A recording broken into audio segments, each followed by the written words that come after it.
নমস্কার প্রিয় দর্শক বন্ধুরা, সবাইকে আমার পরিবারে স্বাগত। আশা করি আপনারা সবাই খুব ভালো আছেন। বন্ধুরা, আজকে আমি একটা নতুন রেসিপি নিয়ে চলে এসেছি। আজকে রান্না করব আমি ইলিশ মাছের সর্ষে পোস্ত।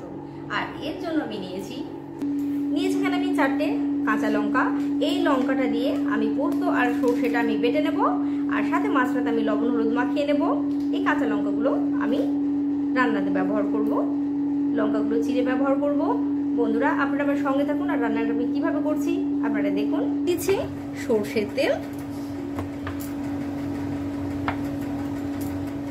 টেবিল চামচের 2 টেবিল চামচ আমি তেল দিয়েছি এখানে। বন্ধুরা, এখানে তেলটা গরম হয়ে গেছে, দিয়ে দিচ্ছি একে একে মাছগুলো।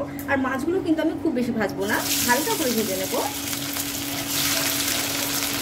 আমি অল্প করে ভেজে নিচ্ছি, আমি এটা উল্টে দিচ্ছি, এর থেকে আর বেশি ভাজবো না।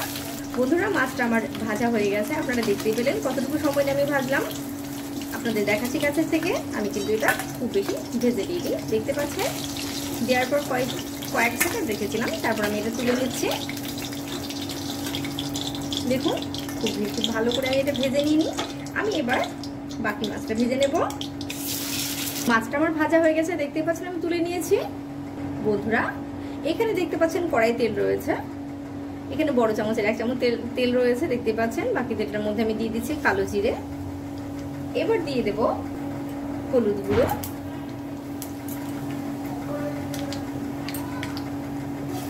একটু নেড়ে দিলাম। এবার দিয়ে দেব বেটে রাখা সর্ষে আর পোস্ত। আমি এটার মধ্যে জল দিচ্ছি, তার আগে একটু এটা নেড়ে দেবো। দিয়ে দিলাম বাটিতে জল। এবার একটু এটা নেড়ে নিচ্ছি, এটা কয়েক সেকেন্ডের জন্য নেড়ে নেব। বন্ধুরা, দেখতে পাচ্ছেন আমি এটা কয়েক সেকেন্ডের জন্য নেড়ে নিলাম। এবার এখানে দিয়ে দেব আমি আরো কিছুটা পরিমাণ জল। আমি এই বাটিতেই জল দিয়ে দিচ্ছি। বন্ধুরা, দেখতে পাচ্ছেন ঝোলটা ফুটে গেছে। আমি এবার দিয়ে দিচ্ছি ভেজে রাখা মাছগুলো দিয়ে দিলাম। আমি এবার দিয়ে দেব লঙ্কাগুলো আমি চিড়ে নিয়েছি, দিয়ে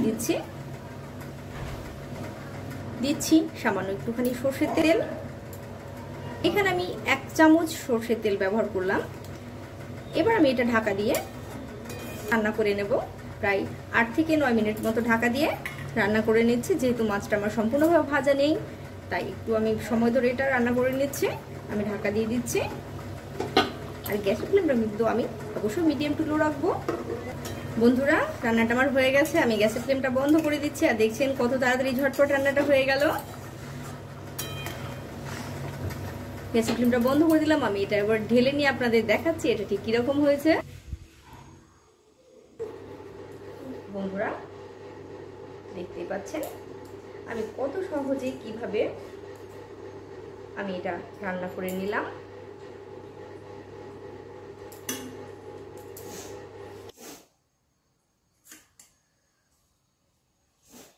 বন্ধুরা, আপনারা এইভাবে ইলিশ মাছ একবার রান্না করে খেয়ে দেখবেন, আশা করি আপনাদের ভালো লাগবে।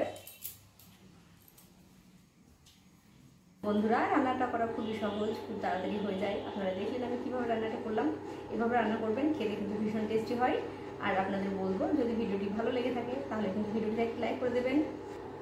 এইরকম নতুন নতুন রেসিপি পেতে আমার চ্যানেলটি সাবস্ক্রাইব করে বেল আইকনটি প্রেস করে দেবেন। বন্ধুরা, সবাই ভালো থাকবেন, সুস্থ থাকবেন। দেখা করুন একটা রেসিপিতে। নমস্কার।